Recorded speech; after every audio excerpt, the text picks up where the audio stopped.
6개 나라와의 FTA 협상을 시작했습니다. FTA가 성사되면 자동차와 휴대전화, 의료기기 등 수출 품목이 혜택을 볼 것으로 기대됩니다. 모바일 쇼핑 시장이 급성장하고 있습니다. 국내 모바일 쇼핑 시장 규모가 1년 만에 2배 이상 급증해 13조 원을 돌파했습니다. 미니스톱이 높은 리베이트에 응하지 않은 벤사들에게 일방적으로 계약을 변경하는 갑질을 하다 적발됐습니다. 방역당국이 메르스 발생 상황이 진정세로 돌아선 것으로 판단한다는 공식 입장을 내놨습니다. 다만 삼성서울병원 등 집중관리병원에서의 추가 발생 가능성을 예의주시하겠다고 밝혔습니다.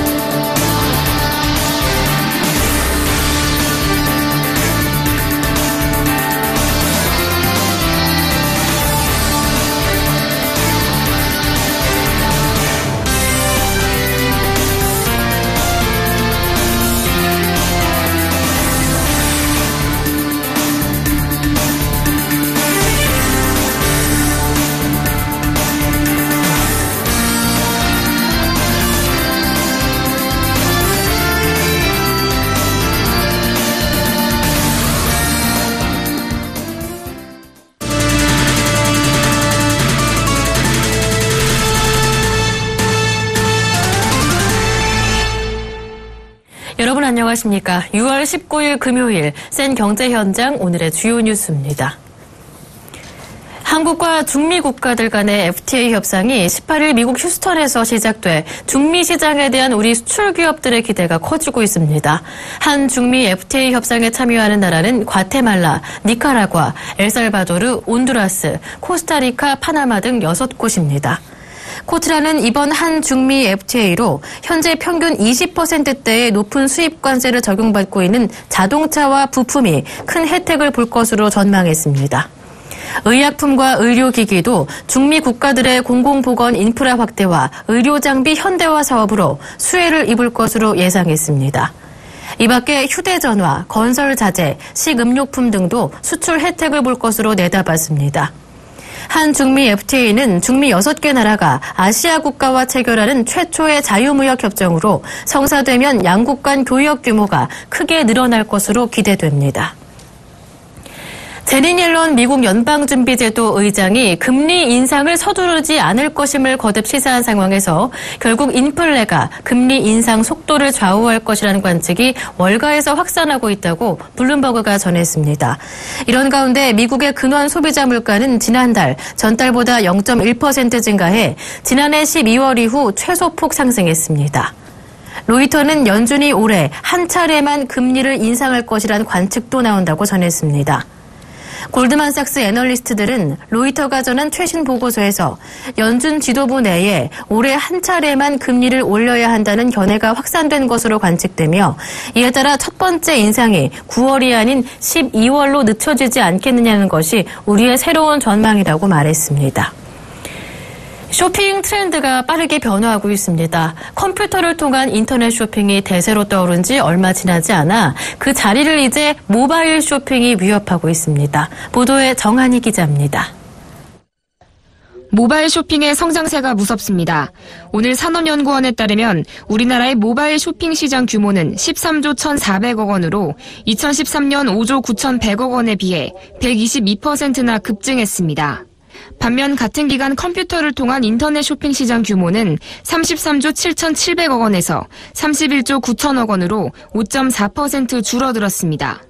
인터넷 소비 트렌드가 컴퓨터에서 모바일로 점차 옮겨가는 모습입니다.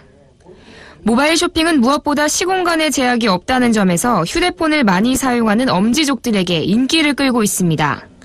또 어느 곳에 있든 클릭 한 번으로 원하는 물건을 구매할 수 있다는 간편함에 출퇴근 시간을 이용해 모바일로 생필품을 구매하는 사람이 늘고 있습니다. 여기에 시간이 부족한 맞벌이 부부와 1인 가구가 증가한 것도 모바일 쇼핑 성장세에 한몫했다는 분석입니다. 네, 언제 어디서든 일단 핸드폰으로 사용할 수 있으니까. 손에 있을 때마다 핸드폰으로 그냥 결제하는 편이에요. 쇼핑할 때. 이 같은 모바일 시장의 성장세에 유통업체들도 앞다퉈 모바일 유통 채널을 확장하고 있습니다. TV 홈쇼핑 업체들은 전용 모바일 앱을 통해 가격 할인 정보를 제공하고 TV 홈쇼핑과 연계한 간편 주문 결제 서비스를 제공하며 모바일 쇼핑 고객 잡기에 적극 나서고 있습니다. 그 결과 홈쇼핑 3사의 2013년 모바일 매출액은 전체 매출액의 8%에 해당하는 6,875억 원에 이르렀습니다. 산업연구원은 앞으로 TV 홈쇼핑의 모바일 매출이 연평균 20%가량 증가해 2020년에는 2조 5,800억 원에 이르고 매출 비중도 20.3%로 확대할 것으로 내다봤습니다. 대형마트의 경우 여전히 전체 매출에서 차지하는 온라인 매출의 비중이 오프라인에 비해 미미하지만 꾸준히 성장하는 모바일 시장에서의 고객 선점을 위해 모바일 시장을 눈여겨보고 있습니다. 온라인 매출에서 모바일이 차지하는 비중이 2012년 2.0%에서 2014년 21%까지 신장하게 되었습니다. 그래서 굉장히 고신장을 하고 있고, 지금 이렇게 대형마트가 온라인이나 모바일 쪽에 좀 사업 초점을 맞추는 이유는 불안과 영업 규제 때문에 대형마트가 계속 어려움을 겪고 있는 가운데도 온라인과 모바일 쇼핑 시장이 꾸준한 성장세를 보이기 때문입니다. 스마트폰 보급이 늘어나면서 모바일 쇼핑도 빠른 속도로 성장하고 있습니다. 언제 어디서나 무엇이든 살 수 있는 유비쿼터스 쇼핑 시대가 바야흐로 본격 개막을 알리고 있습니다. 서울경제TV 정한입니다. 편의점에서 신용카드로 결제하시는 분들 많으실 텐데요. 이렇게 카드로 결제할 때마다 발생하는 수수료의 일부를 미니스톱이 카드 결제 승인 중개 대행사인 벤사로부터 리베이트 명목으로 가져가 배를 불리고 있었던 것이 드러났습니다. 무턱대고 거래를 변경하자는 미니스톱의 갑질에 벤사들은 속수무책으로 당할 수밖에 없었습니다. 한지희 기자가 취재했습니다. 국내 대형 편의점 업체 중 한 곳인 한국 미니스톱, 가맹점 수도 전국적으로 2천여 개가 넘습니다. 미니스톱이 지난 2010년 신용카드 결제 승인 중개 대행사인 벤사 두 곳에게 추가 리베이트를 지급하라고 두 차례나 강요했던 것으로 밝혀졌습니다. 뒷돈을 많이 주는 쪽으로 거래 조건을 바꾸지 않으면 기존 업체들과 더 이상 계약을 지속할 이유가 없다는 내용이었습니다. 미니스톱은 매년 5억 원씩 7년간 총 35억 원의 영업지원금을 지급하라며 거래 조건 변경을 요구했습니다. 기존 벤사들은 가맹점을 많이 확보할수록 신용카드사에게서 받는 수수료도 늘어나다 보니 미니스톱의 갑질에 울며 겨자 먹기로 계약을 체결할 수밖에 없었습니다. 그러나 본사 측에서 한 차례 더 거래 조건 변경을 요구했고 이번에는 응하지 않자 계약을 일방적으로 중단해버렸습니다. 지난 2005년부터 미니스톱과 계약을 해왔던 나이스정보통신은 한 차례 피해를 감수하면서 거액의 수수료까지 지급했지만 거래가 끊겼다며 억울하다는 입장입니다. 우리는 벤사와 가맹점 간에는 분품식이 없겠죠. 그렇지만 가맹점을 많이 유치해야 벤사가 카드값을 많이 받을 수 있으니까 가맹점을 유치하기 위해서 가맹점에게 가공 지급을 한 것이죠. 가공 서비스 하나가요. 지금 다른 업체한테 뺏긴 셈이죠. 결국 미니스톱은 계약을 변경하던 시점부터 거래를 중단할 때까지 기존 벤사 두 곳에게 각종 명목으로 총 10억 원이 넘는 이익을 챙긴 뒤 새로운 업체들과 계약을 맺었습니다. 거래업체들을 상대로 갑질을 일삼아온 미니스톱은 공정거래위원회에 꼬리가 밟혔습니다. 공정거래위원회는 거래상 우월적 지위를 갖고 있는 가맹점인 미니스톱이 거래 상대방인 벤사를 상대로 거래상 지위를 남용했다고 판단해 시정명령을 내리고 과징금 1억 1,400만 원을 부과한다고 밝혔습니다.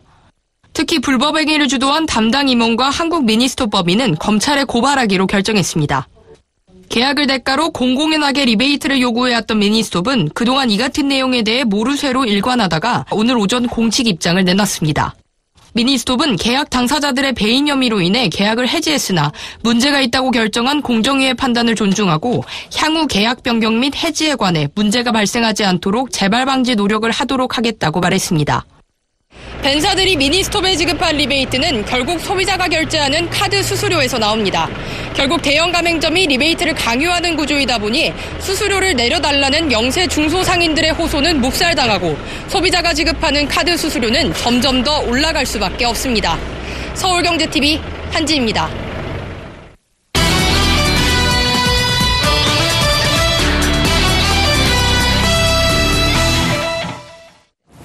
올해 국내 대표 재벌그룹의 상장 계열사 주식에 투자하는 일부 그룹주 펀드가 고전을 면치 못하고 있습니다. 자금 유출이 일어나고 수익률도 낮은 모습인데요. 그룹주 펀드의 최근 흐름을 이보경 기자와 함께 짚어보겠습니다. 안녕하세요. 안녕하세요. 네, 이렇게 그룹주 펀드 전반에서 자금 유출이 일어나고 있다고요? 네, 그렇습니다. 올해 삼성그룹주 펀드와 현대차그룹주 펀드를 비롯해서 전반적으로 그룹주 펀드 전반적으로 자금 유출이 나타나고 있는데요. 17일 기준 올해 삼성그룹주 펀드에서는 3,236억 원의 자금이 빠져나갔습니다.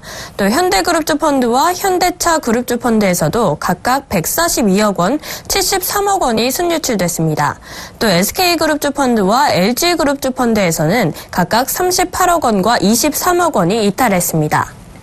네, 그렇다면 이 국내 굴지 그룹주 펀드에서 자금이 유출되고 있는 배경은 어디에 있을까요? 네, 이렇게 자금 유출이 크게 나타나는 배경은 수익률이 좋지 않기 때문인데요.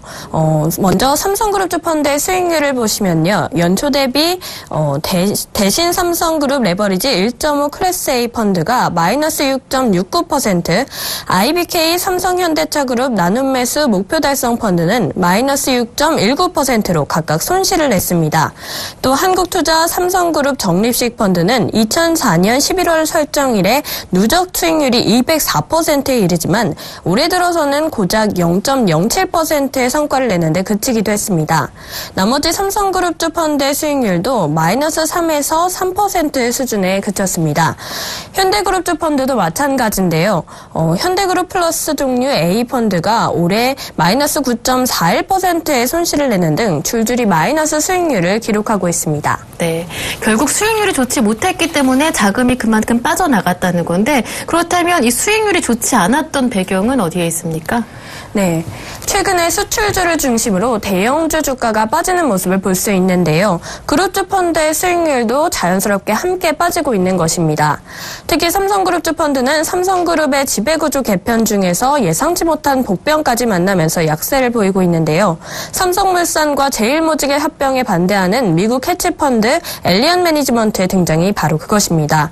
엘리엇이 삼성물산과 제일모직의 합병에 반대한다고 밝힌 이후 합병 여부가 불확실해지면서 삼성그룹주는 전반적으로 하락세를 보이고 있습니다.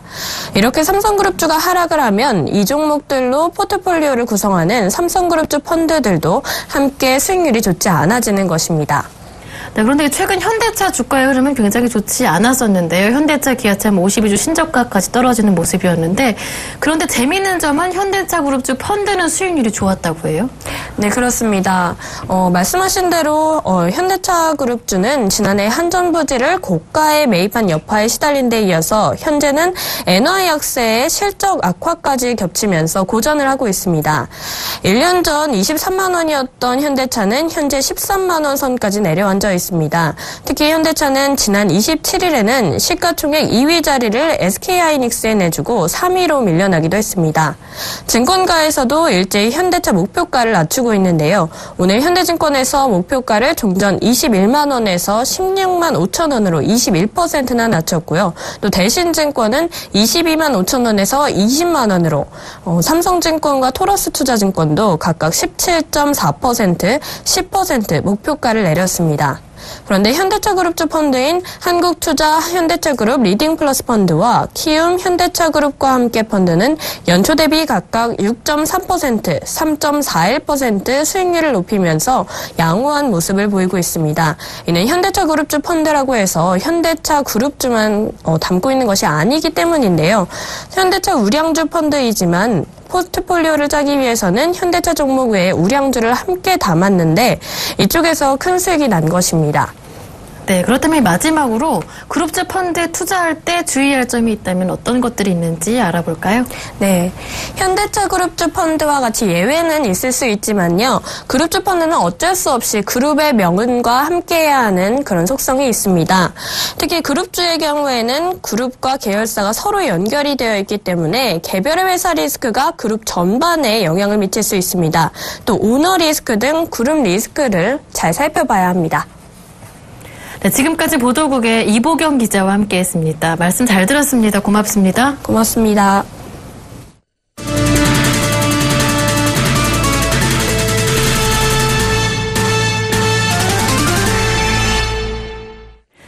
금융감독원이 다음 달 초 감리위원회를 열고 대우건설 분식회계 안건을 심의합니다.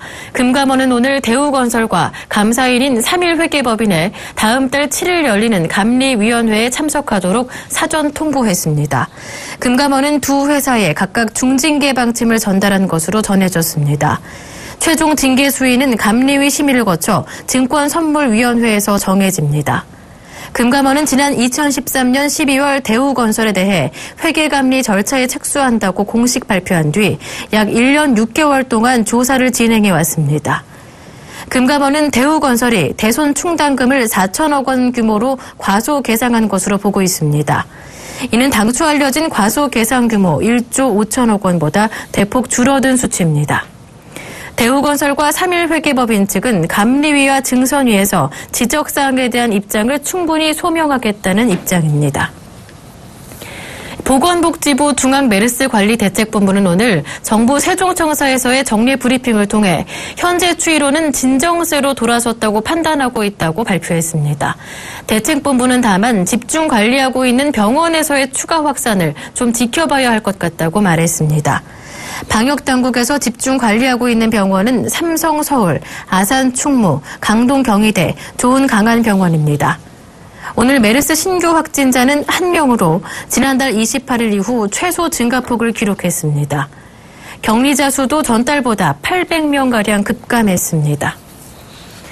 삼성과 미국계 헤지펀드 엘리언 매니지먼트의 법적 공방이 시작됐습니다. 오늘 서울법원 종합청사 358호 법정에서 서울중앙지법 민사합의 50부 심리로 열린 주주총회 소집 결의 금지 및 주식처분 금지 가처분 재판에서 엘리언 측은 삼성물산과 제일모직의 합병이 삼성 오너 일가의 지배권 승계 목적이라며 제일모직은 삼성물산과는 상대가 안 되는 규모의 회사이고 합병 비율은 지나치게 불공정해서 무효라고 주장했습니다.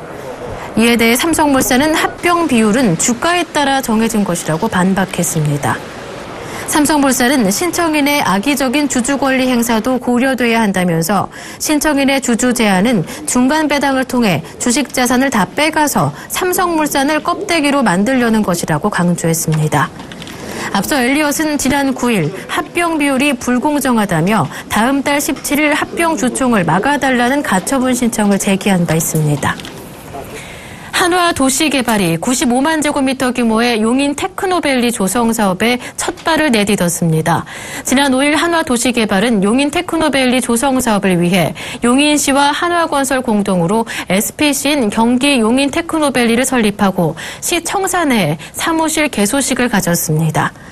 용인 테크노밸리 조성 사업은 경기도 용인시 처인구 덕성리 일대에 총 사업비 약 3천억 원을 투자해 첨단 산업단지로 개발하는 내용입니다. 연내 관리 인허가를 완료한 후 2016년 상반기 중 보상 공사 등의 절차를 진행할 예정입니다. 한화도시개발은 용인 테크노밸리가 준공되면 100개 이상의 기업이 입주하고 10,000개 이상의 일자리가 창출되며 2조 원 이상의 생산 유발 효과가 기대된다고 설명했습니다.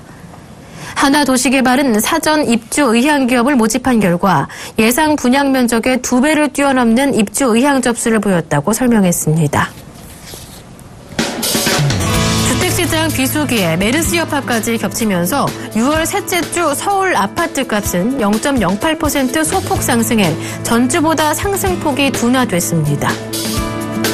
차량 외부에 택시 표시를 하지 않아도 되고 요금을 자율 결정하는 고급 택시가 8월부터 운행될 예정입니다. KB금융그룹이 LIG 손해보험 인수를 마무리하고 오는 24일 KB손해보험을 출범합니다. 새로 편입되는 KB손보는 국민은행에 이어 두 번째로 자산 규모가 큰 KB금융그룹 자회사가 됩니다. 한국자산관리공사 캠코는 22일부터 사흘간 온비드에서 1,753억 원 규모 물건 1,820건을 공매합니다. 공매에는 전국의 아파트, 연립주택 등 주거용 건물 142건이 포함되어 있습니다.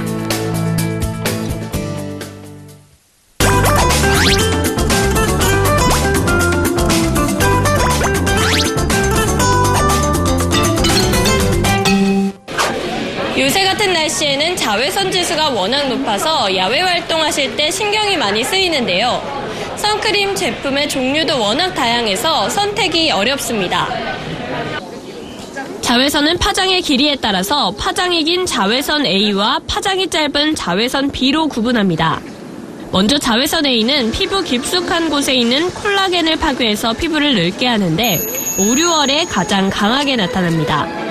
또 우리가 흔히 햇볕을 오래 쬐면 얼굴이 탄다고 말하는 자외선 B는 심하면 화상이나 피부암, 백내장을 유발하는 것으로 알려져 있으며 여름철에 가장 강하게 나타납니다.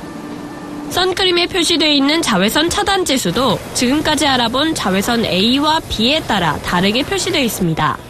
차단 성분 표시가 자외선 A는 PA로, 자외선 B는 SPF 수치로 나타나 있는데요. PA의 플러스는 1개부터 3개까지 있고 SPF 수치는 2에서 50까지 있습니다. 물론 플러스가 많고 수치가 높을수록 차단 효과가 큰 것입니다. 그러나 선크림 지수가 높다고 무조건 좋은 것은 아닙니다. 선크림 지수가 높을 경우 고농도의 화학 성분이 함유된 경우가 많기 때문에 그만큼 얼굴을 잘 씻어야 하고 피부 자극이 있을 수 있습니다. 그러므로 언제 어디서 사용하는지에 따라 선크림을 잘 고르는 것이 필요합니다. 휴가철이나 장시간 야외 활동을 하실 때에는 SPF 50이나 PA 뿔뿔을 사용하시는 걸 권장드리고요. 일상생활, 출퇴근이나 학교를 가실 때는 사실 SPF 30 이상의 PA 뿔뿔 정도로도 충분히 커버가 가능합니다. 최근에는 쿠션 타입, 스프레이 타입, 일반 크림 형태의 선크림 등 다양한 종류의 제품이 출시되고 있습니다. 기능은 모두 같은 자외선 차단제지만 각각의 타입마다 사용하기 편한 용도가 달라집니다. 여성분들이 오후에 수시로 메이크업 위에도 바르실 수 있기 때문이고 여름 같은 경우에는 피지 조절 성분이나 쿨링감을 주는 성분이 포함되어 있기 때문에 더 많은 인기를 끌고 있습니다. 또 바디 같은 경우에는 쉽게 분사되는 스프레이 타입이 편하시고요. 언제 어디서든 바르시려면 크림 타입을 권장드리고 있습니다. 선크림을 고를 때는 기능을 확인하고 선택하는 것도 중요하지만 바르는 것도 잘 발라야 효과가 있습니다. 선크림은 우선 충분히 발라야 합니다. 보통 선크림을 바를 때 콩알만큼 바르곤 하지만 그 정도로는 선크림이 제 기능을 할 수가 없습니다. 여성은 동전 1개 크기만큼의 선크림을 발라야 하며 야외 활동이 많은 남성들은 그보다 좀 더 많은 양의 선크림을 발라야 합니다. 또 선크림을 바르는 양도 중요하지만 무엇보다도 자주 바르는 것이 중요합니다. 외출 30분 전에 바르고 2-3시간마다 한 번씩 다시 발라야 효과가 있다고 전문가들은 말합니다. 자외선은 피부를 늙게 하고 심하면 피부암까지 유발할 수 있습니다. 선크림은 충분한 양을 자주 발라주어야 태양의 공격으로부터 내 피부를 보호할 수 있습니다. 서울경제TV 이보경입니다.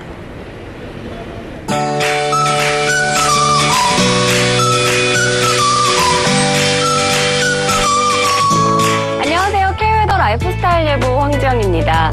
오늘 우산 챙겨서 나오셨나요? 오늘 저녁부터 밤사이 내륙 지방으로 소나기가 내리겠습니다. 돌풍과 함께 천둥, 번개도 동반될 것으로 보이고요. 토요일에는 제주도를 제외한 전국에 비가 내리겠습니다. 때문에 야외 활동은 일요일로 계획하시는 게 좋겠고요. 다만 남부 내륙으로는 오후 한때 소나기가 내린다는 점은 참고하시기 바랍니다. 비는 새벽에 서울, 경기, 강원, 영서를 시작으로 낮에 전국으로 확대되겠습니다. 저녁에 북서쪽부터 그칠 텐데요. 양은 대부분 지역 10에서 30mm, 동해안과 남해안은 5에서 10mm 예상됩니다.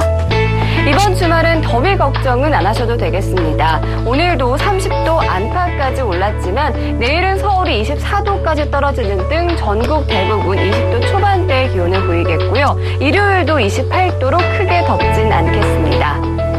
현재 전국이 구름 많은 가운데 충청지방을 중심으로 소나기가 내리고 있는데요. 오늘 저녁에는 그 밖에 내륙에서도 5에서 30mm의 소나기가 내리는 곳이 있겠습니다. 내일은 기압골의 영향을 받다가 점차 벗어나겠습니다. 자세한 지역별 날씨 나절예보로 알아보겠습니다.